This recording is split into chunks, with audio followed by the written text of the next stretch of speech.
Bulletin کا باقاعدہ آغاز کریں گے اور یہاں آپ کو بتائیں گے طالبان کی ذمہ داری ہے کہ افغانستان کو دہشت گردوں کی پناہ گاہ نہ بننے دیں۔ ترجمان امریکی محکمہ خارجہ میتھیو ملر کی پریس بریفنگ، کہا حجاب پہننے کے لیے زبردستی پابند کیا جا رہا ہے۔ یقین رکھتے ہیں کہ کہیں بھی خواتین اور بچیوں کو مرضی سے حجاب پہننے یا نہ پہننے کی اجازت ہونی چاہیے۔ مزید بولے لگتا ہے ایرانی حکومت نے حالیہ احتجاج سے کچھ نہیں سیکھا۔ ملک مستحکم معیشت کی طرف گامزن، اسٹاک ایکسچینج بھی مثبت رخ دکھانے لگا۔ معیشت کی صورتحال بہتری کی طرف جا رہی ہے۔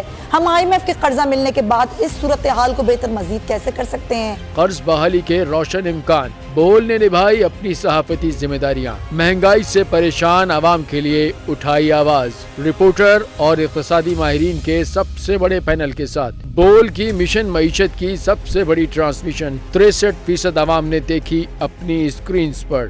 اگر 21ویں صدی کی ہم انڈسٹری کی کوئی بات کریں تو اس میں پھر انفارمیشن ٹیکنالوجی جو ہے وہ ٹاپ پر آتی ہے۔ اپنی روایات کو برقرار رکھتے ہوئے بول عوامی مسائل کو اجاگر کرنے میں سب سے آگے۔ دیکھیے بول کی اگلی ٹرانسمیشن میں موبائل لون ایپ کا بڑا اسکیم کیسے ہوا بے نقاب۔ سائبر کرائم سرکل راولپنڈی کی مختلف علاقوں میں کارروائیاں، بلیک میلنگ میں ملوث آن لائن لون ایپس کے 9 ملزمان گرفتار کر لیے گئے ہیں۔ اگر اس اسکینڈل سے متعلق آپ کے پاس ہیں حقائق تو بنیے بول انویسٹیگیشن کا حصہ۔ آپ کی شناخت اور تمام تر معلومات خفیہ رکھی جائیں گی، تو بس ہمیں ای میل کریں یا واٹس ایپ کریں 0337 0310 377۔